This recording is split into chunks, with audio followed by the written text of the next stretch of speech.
When the letter arrived, it wasn't the words that shattered me. It was the signature. My wife Celestine didn't sign it with warmth, apology, or hesitation. Just her full name. Cold. Legal. Final. It wasn't a divorce notice nor a confession. It was worse. It was a typed sentence tucked inside thick, cream-colored stationery from her family's estate. You are not invited to the Alton family reunion. Please respect this boundary. No phone call, no explanation. Just exclusion. This was how 16 years of partnership, 10 of marriage, and 1 child together ended, not with yelling, not with tears, but with a quiet, calculated exile from the only family I had left. And I knew in that instant this wasn't just a breakup. This was an erasure. Celestine wanted me forgotten. But I don't disappear. Not quietly, not without a reckoning. Before we dive into today's story, take a moment to share where you're watching from. We love seeing how our stories bring people together from every corner of the world. Your thoughts and comments are what make this community so special, and we're truly grateful to have you here. If you haven't already, don't forget to hit that subscribe button and turn on notifications so you never miss a new story filled with drama, resilience, and unexpected twists. Now settle in, get comfortable, and maybe grab your favorite drink because this is a tale you won't want to miss. Let's get started. The envelope was cream-colored and expensive, thicker than necessary, embossed with the Alton family crest. For a second, I thought it was a delayed holiday card, or maybe something for Aiden. I opened it, standing at the kitchen counter, one hand still wet from rinsing strawberries for his breakfast. He sat at the table with a crayon clutched in one hand, humming to himself, while drawing something bright and clumsy that I'd pin to the fridge later. The letter inside was short. Cold. Clinical.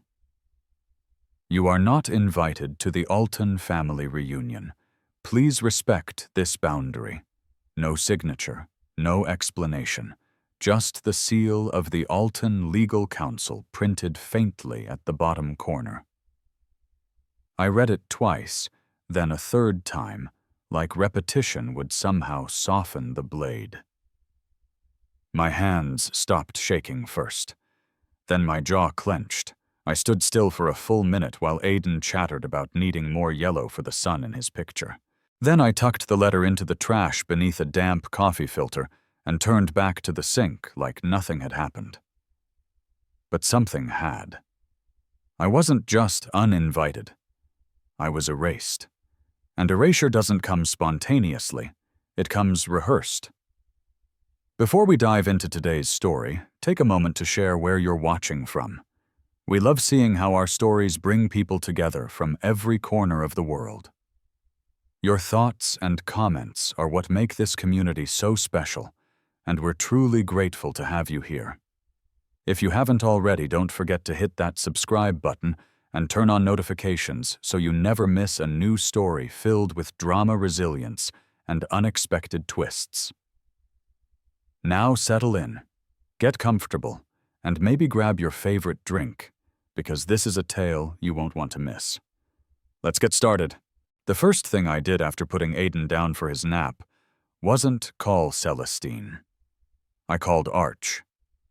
We hadn't spoken in 5 years, not since the gallery split. Not since the very public debate over whether domestic landscapes still held artistic merit in a world craving chaos. He'd won. Of course he had. He always did. Still, I remembered his voice immediately when he answered. Logan Carter. Either you're dying or forgiving me. Which is it? Neither, I said. You sleeping with my wife? There was a pause. A single tight breath on the other end. Not anymore. I didn't flinch. How long? Long enough to hate myself. Not long enough to lie about it.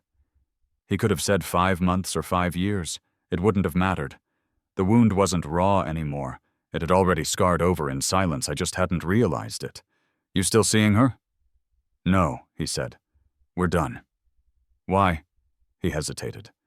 Because I saw what she did to you, and then I saw what she did to Aiden. That was enough. That last part stuck in my head like a splinter.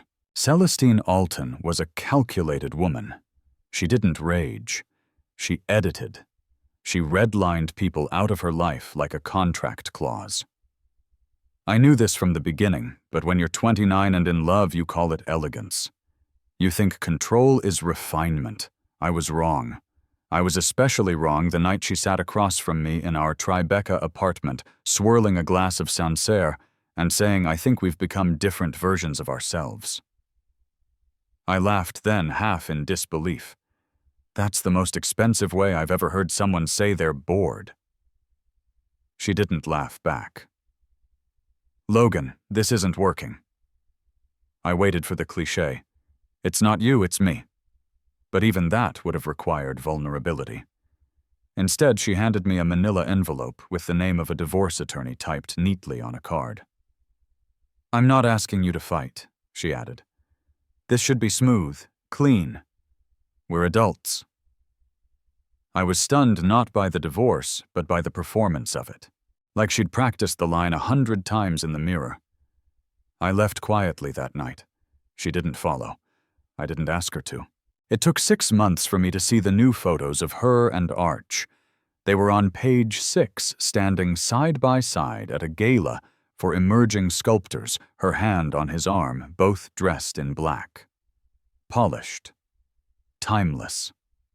The caption read, Powerhouse pair Celestine Alton and celebrated art dealer Arch Renner arrived together at the 4th annual Glass and Fire benefit. I remember the comments more than the headline. Finally, someone who matches her taste.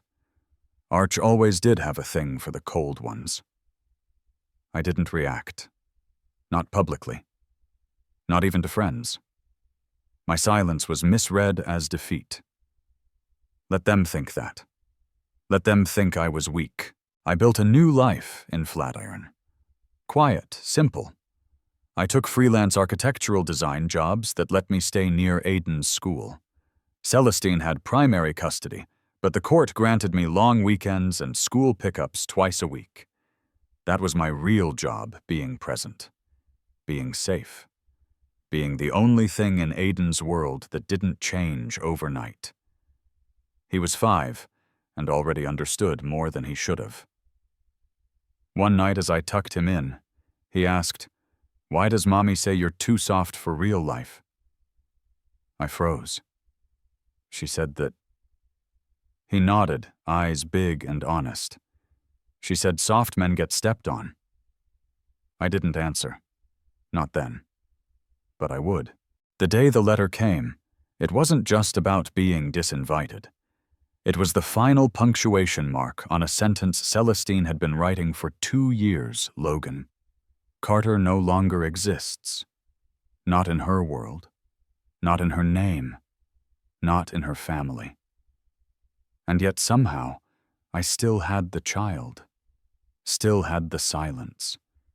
Still had something she couldn't erase restraint. That was the part she never understood. Celestine and Arch moved in a world of speed art shows, donor galas, curated press. They lived fast and loud, feeding on applause.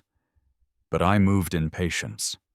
And patience, when weaponized, is a slow, perfect storm. I began small. I opened a folder labeled Alton Legacy Trust and started reviewing every document I still had access to from our joint financials. I knew Verity Alton Celestine's mother had once named me as a secondary power of attorney during her medical scare 3 years ago. Just a precaution, they said at the time. She never revoked it. They'd forgotten I knew the family code, how they buried assets under shell accounts, how they donated through shadow LLCs to gain leverage in museum boards. I wasn't planning revenge. I was preparing for clarity. Sometimes you don't strike back to hurt. You strike to illuminate. One night I got a text from Verity.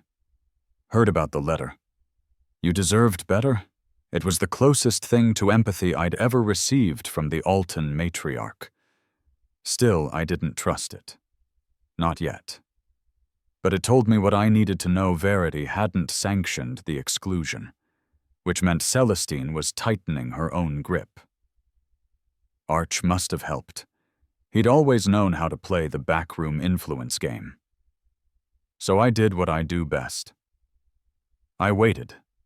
I collected. I documented. And when I had enough, I requested a private conversation with Verity. Not as her former son-in-law, but as the only man who still protected her grandson from the rot spreading in her own name. By the time I walked into her Upper East Side penthouse, I knew she'd already seen the gallery receipts, the donor transfers, and the internal audit of Arch's private gallery fund, which had been redirecting donation money into offshore design trusts. When I placed a single sheet of paper on her glass table, a list of shell companies attached to Arch's name, she didn't speak for a full minute. Then, finally, "You're not here to threaten me." "No," I said. "I'm here to give you a choice." "And what choice is that?" "You can sever them quietly," I said. "Or I go public.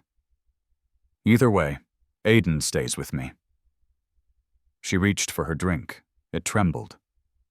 "You sound like a man who's already lost everything." I looked her dead in the eye. "No," I said. "I sound like a man who's done pretending." 2 days after I visited Verity, a black car pulled up outside my apartment building.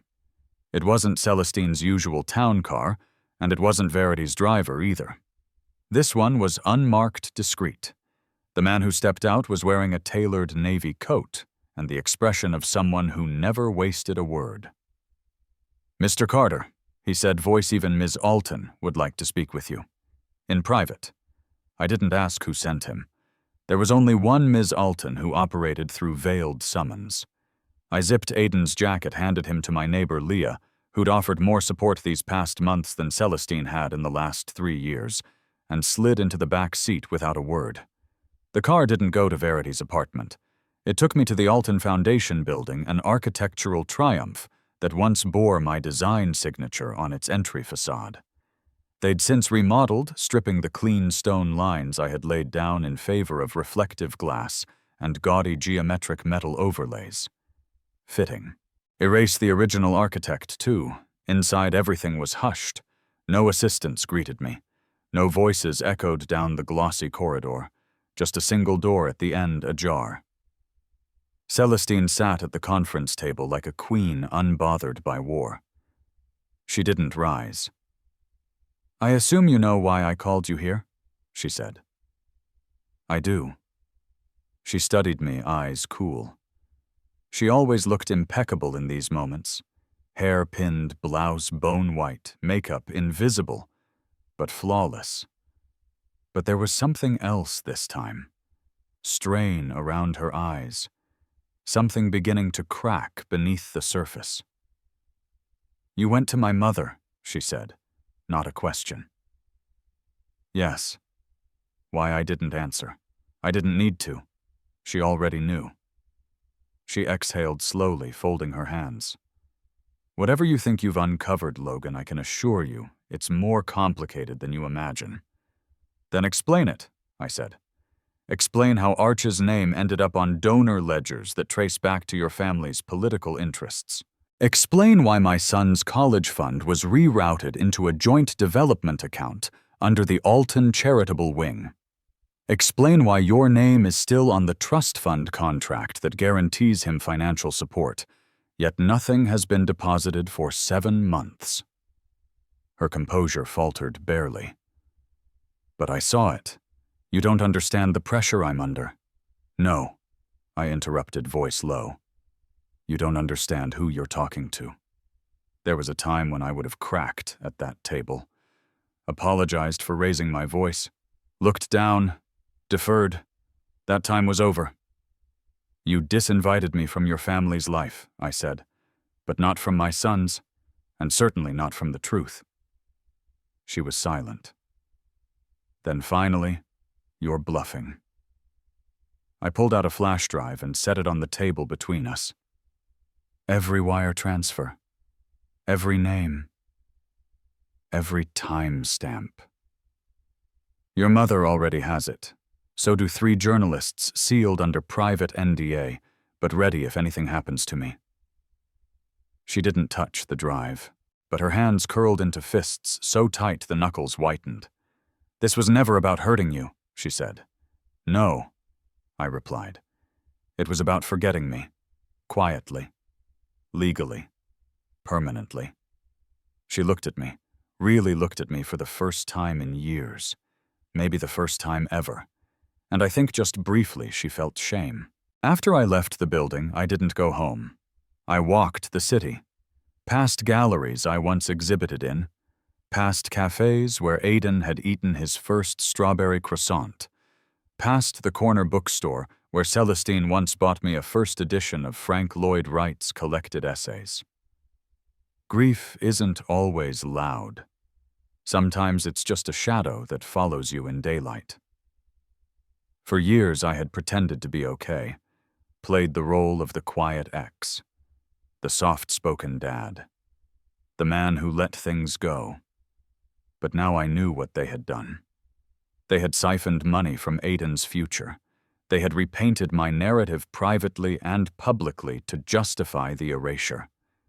And Celestine, she hadn't just watched it happen. She had orchestrated it.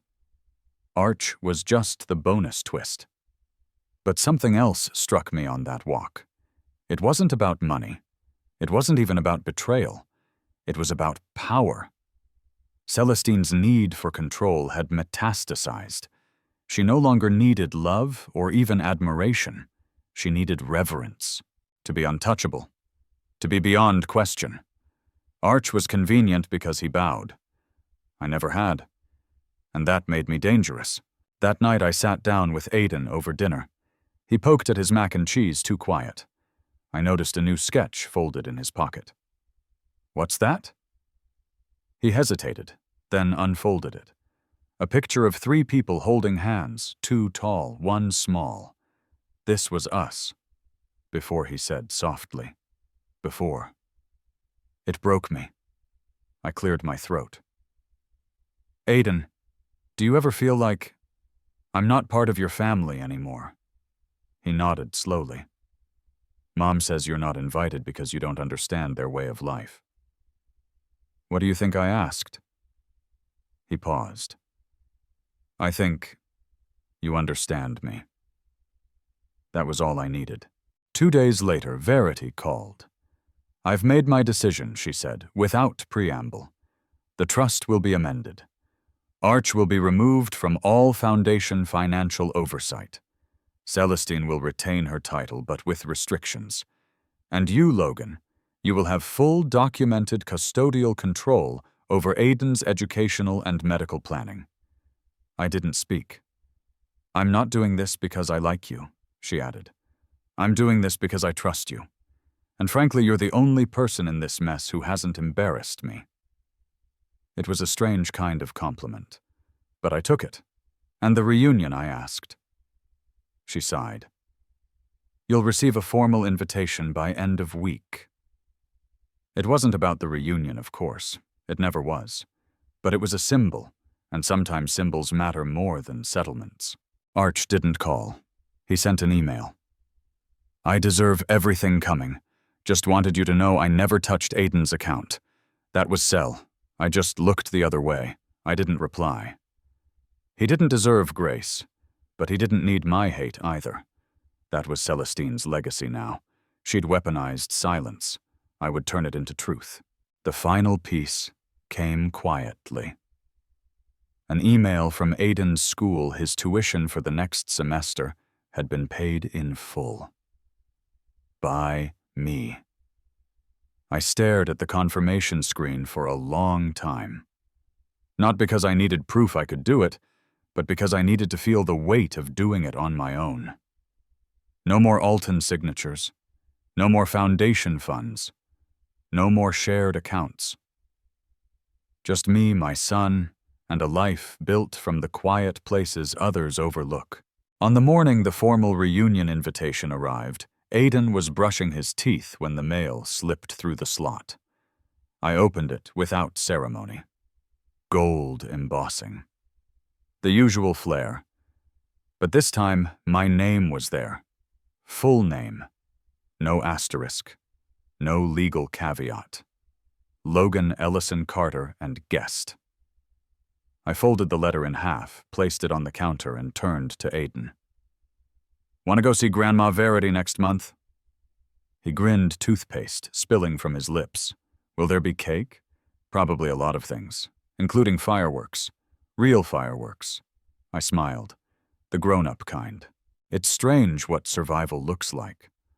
Sometimes it's not roaring victory. Sometimes it's just brushing your son's hair before school. Signing a form without needing anyone's approval. Being invited to a room they once barred you from, and choosing whether you even want to enter. This wasn't about revenge anymore. It was about restoration. About showing Aidan what dignity looks like in the aftermath of betrayal. And maybe, just maybe, showing myself too. The formal invitation had been mailed with the dignity of a ceasefire, but the days that followed were anything but peaceful. In fact, the moment my name appeared on that ivory cardstock, a ripple began across the Alton circle, one that would tear deeper than even I anticipated. First came the silence. A cold, deliberate silence from Celestine. She didn't call, didn't text, didn't even attempt to deny what I now knew. Her tactic had changed. Before she tried to erase me with distance and formality. Now she resorted to omission, letting everything hang in a kind of toxic stillness, hoping I'd crack under the weight of the unspoken. But I'd lived through far worse. What she didn't realize was that silence no longer disarmed me. It only made my next move cleaner. I made a quiet appointment with a financial litigation specialist not to sue, not yet, but to formally withdraw my name and permissions from every remaining joint financial link I had with Celestine. Property titles, college savings, health proxies. Every file was reviewed, scrubbed, sealed. I wasn't going to fight for scraps. I was going to reclaim everything that was mine and leave no open gate behind me. The lawyer looked over the final paperwork and said, "You're burning every bridge." I nodded. "I'm building better ones." 3 days before the reunion, the first unexpected message arrived. It was from Fallon Celestine's cousin, a woman who had once laughed at my jokes at brunch and now avoided me like a courtroom summons. "Logan, just heard you're coming to the reunion. You should know. Things are tense. There are sides now. Some of us are behind you. Some aren't. Be careful." I stared at the screen. Sides. This wasn't politics. It was a family event. Or so I thought. Later that day, Verity called me. Her tone was uncharacteristically brittle. "We have a problem," she said. "What kind? Celestine's brother Julian is threatening to boycott the event. Claims the family's reputation is being jeopardized." How, I asked, already knowing the answer. "Because of you. Because people know about what she did, and that you're attending." I exhaled slow and measured. "Do I still have your word, Verity?" There was a pause. Then, "You're still coming. But it's not going to be a calm dinner." It wasn't. The reunion took place at the Alton Summer Estate in Westchester, a sprawling colonial mansion set back behind 2 wrought iron gates and a half-mile driveway flanked by oaks. When I arrived with Aidan, dressed in a tailored navy jacket and holding his hand, no one came to greet us.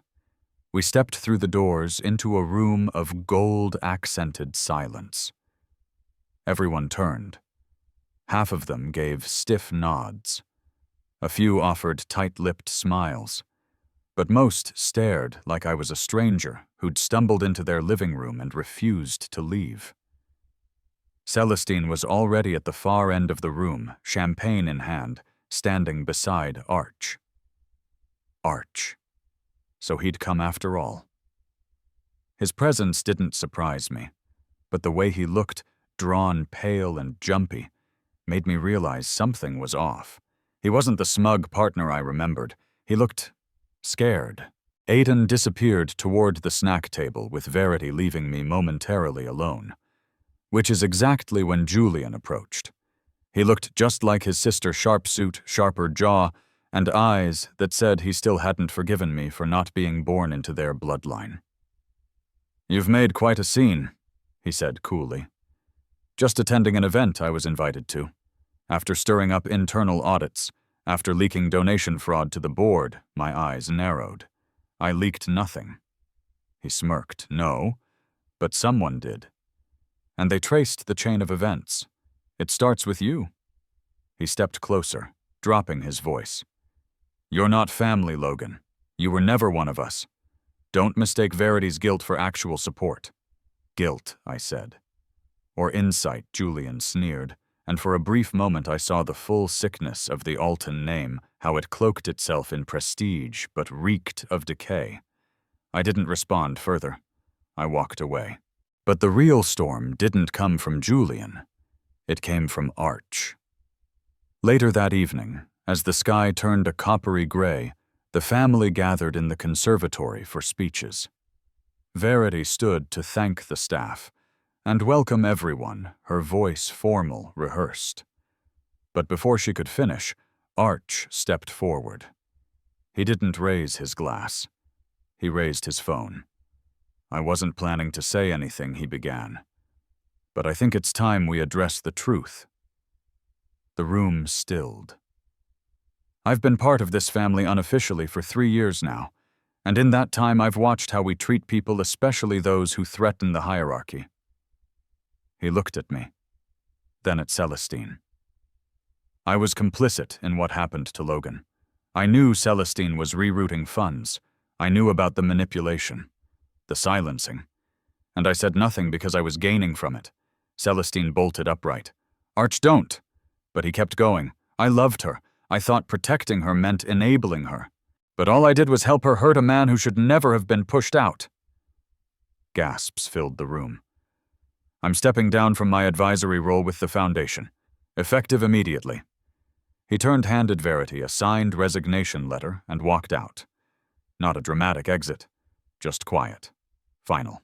The fallout began before dessert was served. Celestine tried to follow him out, but Julian blocked her. Their whispered argument grew louder until Verity finally snapped.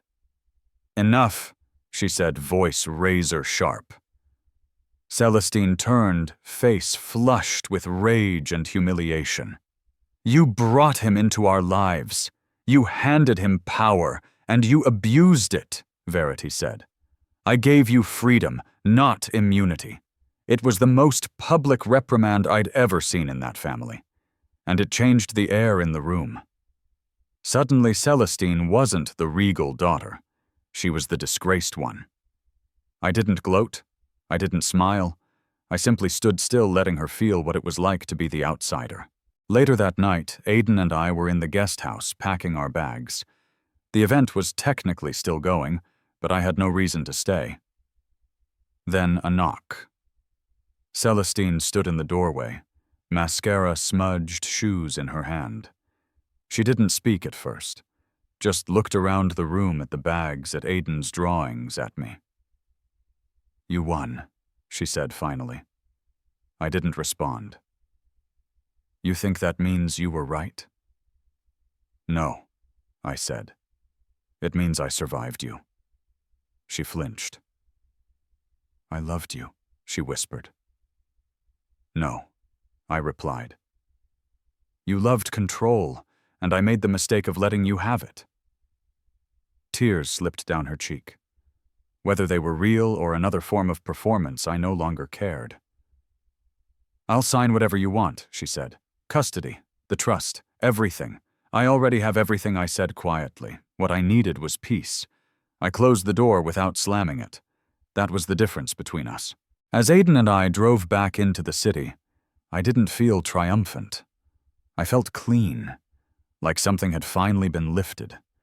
Not just the betrayal, the doubt, the self-blame, the idea that maybe I deserved what happened. I didn't. And now neither would Aiden. The reunion ended with the echo of broken decorum, like a country club gala hijacked by raw truth. No one dared to speak to me directly after that night, except Verity, who sent me a simple text the next morning. Everything that needed to fall, fell. Thank you for your silence. But the fallout was just beginning. By Monday, news of Arch's public resignation spread beyond the family. Donors to the Alton Foundation began to ask questions. Then the board. Then the IRS. Quiet inquiries became formal audits. I didn't lift a finger. The truth had its own legs now. And Celestine. She disappeared from the Foundation's website within 72 hours. I thought that might be the end of it until the school called. It was Aiden's counselor. There's something you should know, she said gently. Aiden's been withdrawn since last week. He mentioned hearing things at school drop-off from his mother's side of the family. Something about you abandoning the family being the reason for the scandal. My jaw clenched. Who said it? She hesitated. Another parent, at pickup. The Altons were spinning a narrative, one they couldn't win in court, so they planted it in whispers. Through playgrounds, through PTA side chats. I hung up and stared out the window. This wasn't about dignity anymore. It was about my son. They wanted to erase me again, and this time through him. I didn't retaliate with threats. I retaliated with presence. The next day, I showed up at Aiden's school earlier than usual. I waited by the gates. I talked to the teachers. I met the other parents. Not as a man defending himself, but as a father calm, composed, visible. Celestine showed up late. She didn't expect me there. Her face tightened when she saw me. You're making a scene, she hissed. I smiled. I'm making an impression. She turned to leave, but I added, the truth's already out. You can't bury it by digging me under your shame. She didn't respond. Just walked away, her heels clacking like punctuation marks to a silent tantrum. Later that week, Fallon contacted me.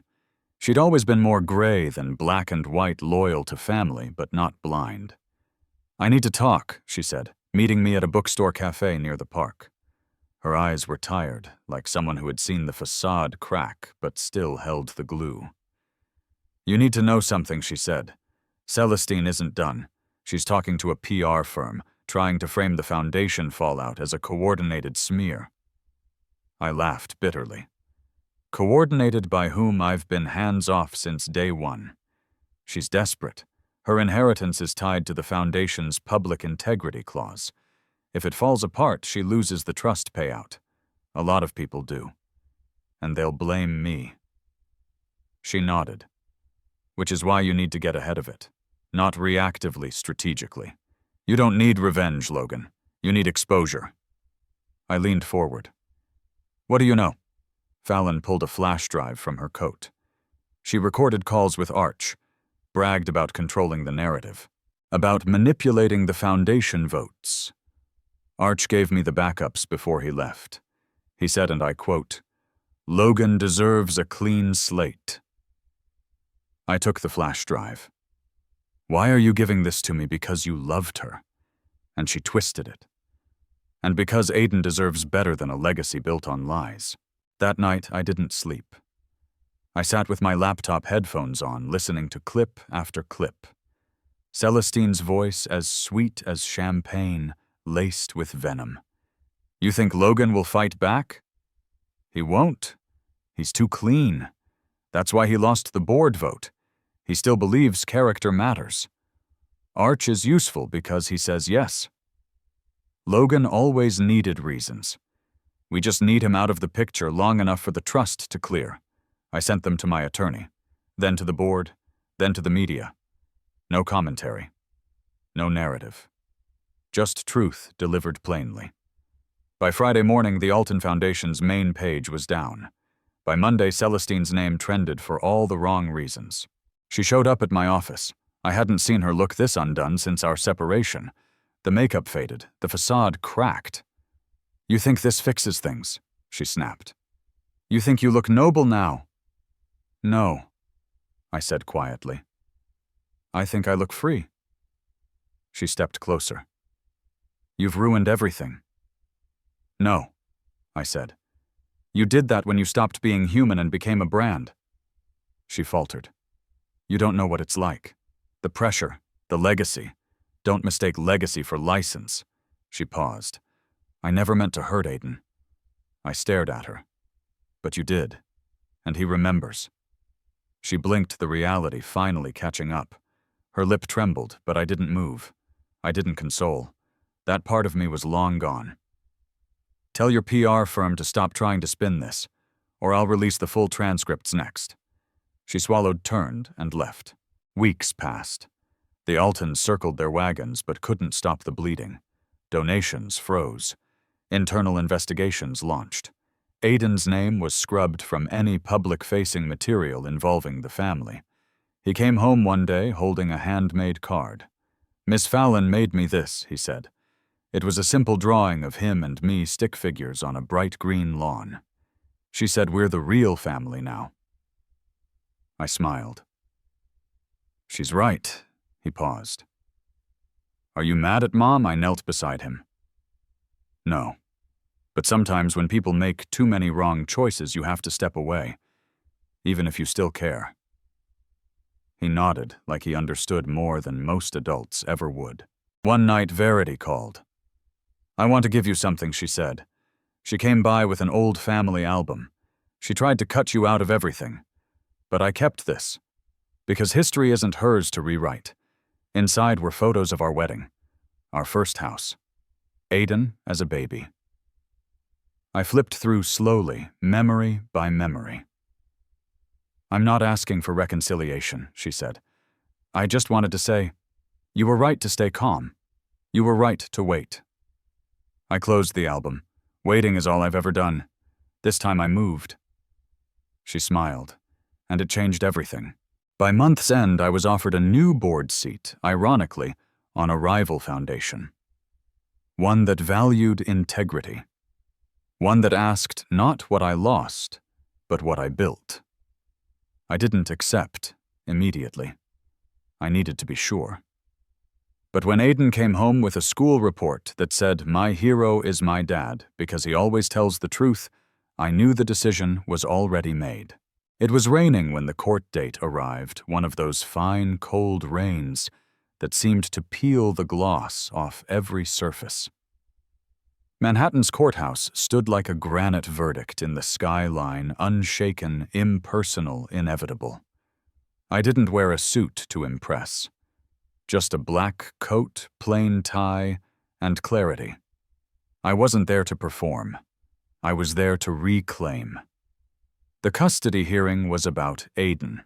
At least that's what the paperwork said. But everyone in that room knew it was about control. Reputation. Punishment. Celestine didn't just want part-time custody. She wanted the story rewritten that I was unstable, vindictive, unfit. That her betrayal was justified.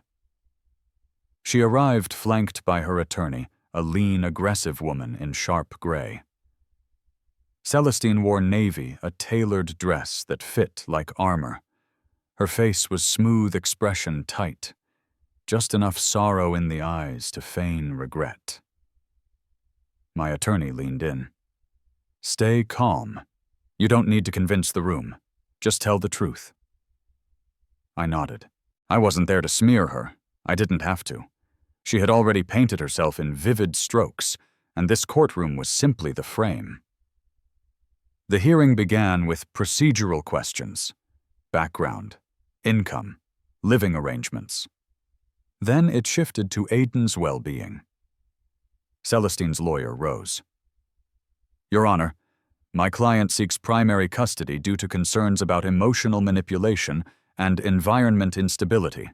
There is evidence that Mr. Carter has influenced Aiden against his mother, exposing him to public controversies, potentially causing psychological distress. She handed over a printed screenshot, a quote from Aiden's school essay. My mom is sad now, but my dad still smiles. Celestine feigned a pained expression.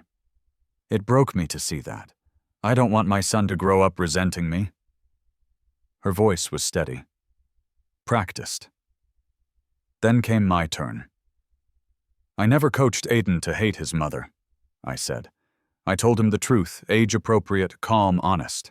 That sometimes people you love make choices that hurt, but that doesn't mean you return the hurt. I turned slightly to the judge. I never poisoned his heart, but I refused to lie to protect someone's image.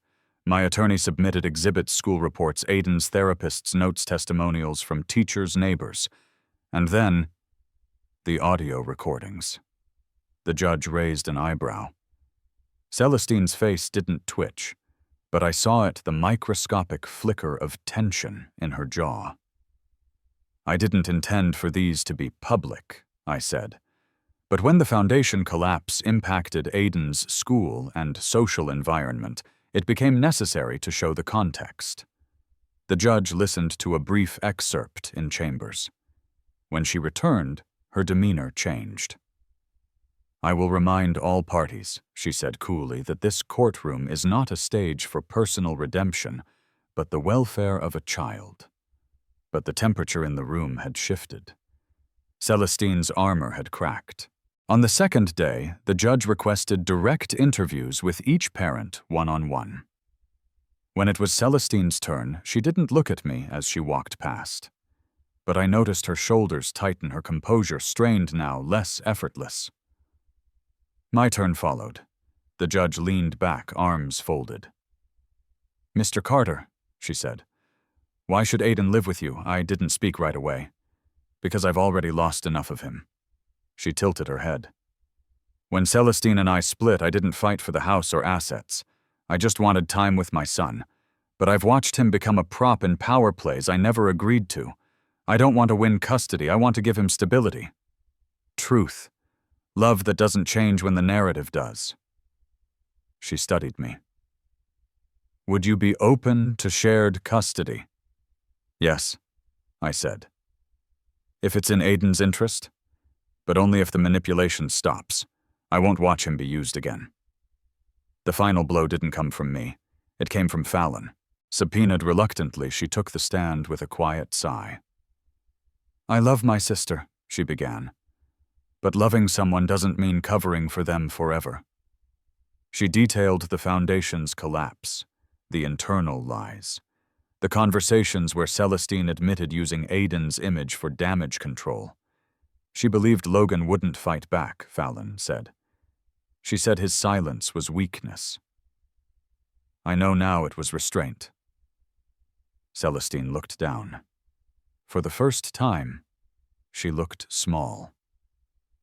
Fallon concluded Aiden needs the parent who tells him the truth, not the one who tells him stories. The ruling came a week later. Full custody awarded to me. Supervised visitation for Celestine until reviewed after 6 months of counseling. When the judgment was read aloud, Celestine didn't react. Not at first. But as the room emptied, she turned to me, hollow-eyed. You made me look like a monster. No, I said, slipping on my coat. I just let you speak. She blinked, but there were no tears. Just the dry ache of losing control. That night, Aiden fell asleep on the couch next to me, watching old videos of us at the lake, his tiny hands reaching for mine, his laughter unfiltered, bright. I tucked a blanket over him, then checked my phone. A final text had arrived from Arch. They tried to replace you, but you were never removable. I learned that too late. I hope he learns it in time. Attached was a scanned letter, Celestine's attempt to coerce Arch into rewriting the final audit report in exchange for a payout from her trust. I forwarded it to the board. Quietly, not out of spite, but to ensure the door didn't just close, it locked. Weeks later, Verity visited again. She watched Aiden paint on the floor with my old brushes. "He's different," she said. "More open. More settled." "He's not afraid anymore," I said. She nodded. "Neither are you." I looked at her. "How did you stay so calm all those years? I learned something early," she said. "There's no winning with liars, only surviving long enough to let the truth outlive them." A month passed. The foundation was dissolved. The trust revoked. Celestine's reputation reduced to murmurs. Arch disappeared from the city altogether.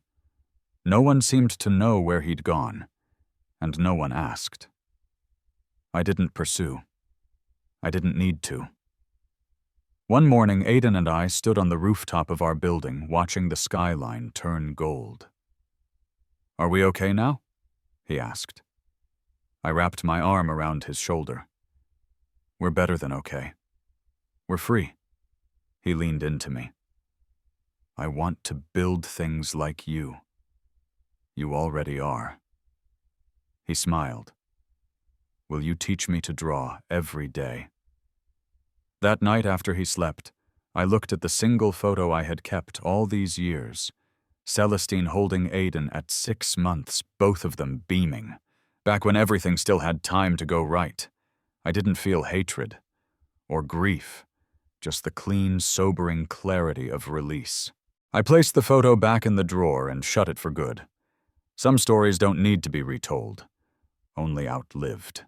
It had been exactly 49 days since the custody ruling when the last unexpected twist landed at my doorstep, not in a courtroom, not through a text, but through a knock. 3 soft raps on my apartment door. It was just past 9 at night, a Wednesday. Aiden was asleep. Jazz played low from the kitchen speaker, something mellow Verity had recommended.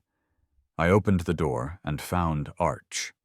His once sharp suit lines had frayed, the tailored polish replaced by a rumpled trench coat and hesitant eyes. A man reduced not by a single choice, but by the slow erosion of 1,000 small ones. "You've got 5 minutes," I said, leaning against the frame. "I deserve worse," he said quietly. "But I'm not here to beg." He reached into his coat and pulled out an envelope, thick, unsealed, hand-addressed. Celestine's letter. "To you." She never sent it. But she wanted to. And I think you deserve to know what she never said. I didn't take the envelope. "Why now?" Arch's face twitched. "Because you were right. About all of it. About her. About me." I didn't reply. Just stared. He set the envelope on the floor. "I'm going to Seattle. Selling everything. Starting from zero. Just wanted you to know, not everyone walks away unchanged." And with that, he turned. No dramatic goodbye. No apology. Just the sound of retreating steps echoing down the hallway. I let the envelope sit overnight. It was morning before I touched it. Aiden had already left for school. The light through the blinds was soft, dappled, fitting for something like this. I opened the letter slowly. "Logan, I don't know where to start. Maybe I'm not writing this to ask forgiveness because I don't deserve it. Maybe I'm just writing because I no longer have a voice in your life, and paper is the only place I can still exist beside you. You were right. About the foundation. About Arch. About me. I lied.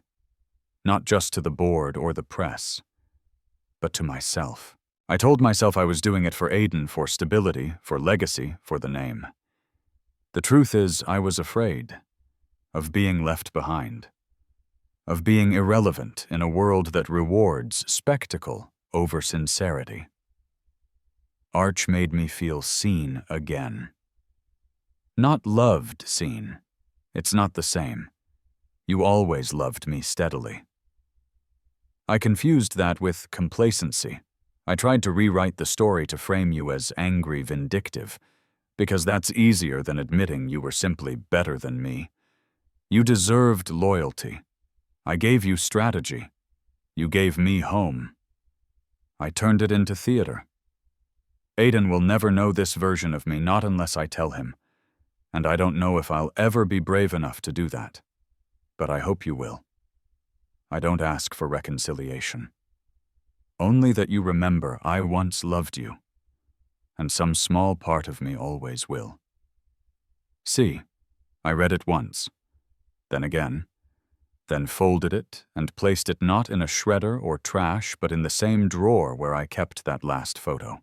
A quiet archive of who we had been before truth set us free. Weeks passed. Quietly. The court required that Celestine attend 6 months of counseling before requesting any custody adjustment. She did attend diligently, according to her attorney, but she hadn't filed any motions. Not yet. Aiden still saw her during supervised visits twice a month. The first few were awkward. He didn't cry, didn't resist. But he watched her like someone watching a documentary, interested, detached, waiting to see if it turned real. One Sunday after a visit, he came home with a crumpled origami star. She made it, he said. Said it was for my nightstand. Do you want to keep it? I asked. He paused. I think I want to believe it. That was enough for now. Meanwhile, the firm I'd quietly restructured, Ellison Carter Rebuild, began attracting attention. We didn't do splashy ads or gala sponsorships. We rebuilt homes after floods. We designed modular, sustainable structures for public schools in underfunded boroughs. Word spread. Clients came. So did meaning. One afternoon, as I reviewed a floor plan Aiden had scribbled in crayon, Dad's Dream House V3.0, Verity arrived with coffee and 2 notebooks. You ever think you'd be happy again? She asked. I looked around. My studio doubled as our dining room, my desk cluttered with toys and reports. No, I admitted. But it turns out quiet happiness doesn't need announcement, just space. She smiled, then turned serious. There's something else, she said. You've been asked to join the advisory board at Aiden's school. They want someone who represents moral clarity after everything. I blinked. Me, she nodded. Apparently, integrity doesn't go out of fashion. I accepted. Not for prestige, but because it felt like life circling back with an answer to a question I once asked in silence. Celestine emailed me a few days later. Subject line request. Body. I'd like to speak to you in person. Not to contest. Not to bargain. Just to talk. No lawyers. No agendas. Just us. If that's still possible. Let me know. See. I stared at the message for a full minute. Then replied, 1 hour. My office. No more, no less. She arrived on time, wearing gray, no makeup, hair pulled back simply. The armor was gone. I'm not here to revisit custody, she began. And I know apologies are empty after so much time. But I needed to say this out loud where it couldn't be deleted. I said nothing. Let her fill the silence. I destroyed us, she said. Not just by cheating, but by rewriting the narrative. By trying to make the world think you were weak, because I couldn't accept how strong you actually were. I looked at her then. Not angry, just resolved. You made choices, I said, and I made mine. We both live with them now. She nodded. I saw Aiden's drawing online, the one of your modular shelter project. It had your name on it, and his. He wants to be like you. He already is, I said.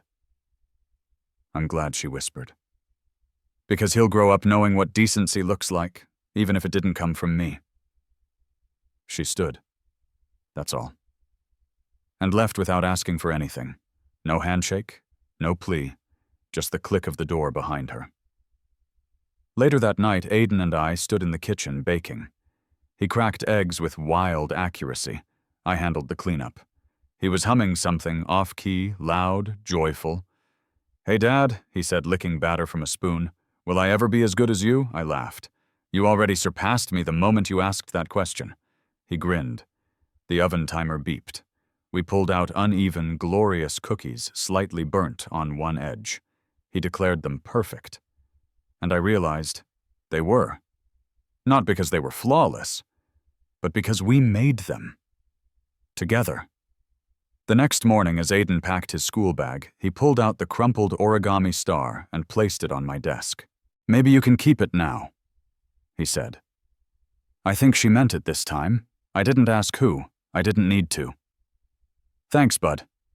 He grabbed his lunchbox and darted out hollering, "Love you," and just like that, the door closed. Not in sadness, but in motion. There are moments when redemption doesn't come through apology, but through clarity. Not everyone gets the chance to return. Fewer deserve it. But sometimes healing isn't about restoring what broke. It's about creating something entirely new from what remains. This was that moment. And we had earned it. It didn't happen overnight. Healing, peace, justice, none of it arrived with fireworks or applause. It came slowly like spring melting through a long winter. No ceremony. Just warmth returning to places that had forgotten how to hold it. The city moved on. So did the people. But I didn't move in silence, I moved forward. Fallon and Arch dissolved their firm not long after the lawsuit fallout. The investors pulled out. The board resigned. The reputation they built on flash and deception couldn't survive in the light of evidence and testimony. Their names faded from industry talk, their social pages last updated months ago. I didn't rejoice. I didn't need to. Consequences, when deserved, require no celebration. The truth had simply done its job. Aiden's world, however, kept expanding. He was running school recycling drives now, helping Verity on weekends with her urban garden project. Sometimes he'd sit at the end of my desk, sketching elaborate building layouts he claimed were recyclable arcologies. "They're houses that eat trash," he explained one night. "And they have built-in bakeries." I just smiled. "I'll make room in the budget." He didn't know how much he'd saved me. Or maybe he did. Children have a way of noticing the invisible, especially when they've had to grow through silence. Celestine never asked for joint custody again. Maybe she knew the kind of bond she'd shattered couldn't be court-mandated back. She showed up at parent-teacher nights, sometimes helped with school projects, and always greeted Aiden with the tentative gentleness of someone learning how to earn trust, not demand it. It was enough for now. For Aiden. He never asked me to explain what happened between us. But once over hot chocolate, he said, "People can be wrong and still want to be better, right?" "Yes," I said, "but wanting doesn't always fix the harm." He nodded, thoughtful. "But trying is still better than pretending nothing happened." I watched him stir his drink slowly. "That's true. And you're already wiser than most adults." That was the truth. He understood more about integrity than people twice his age.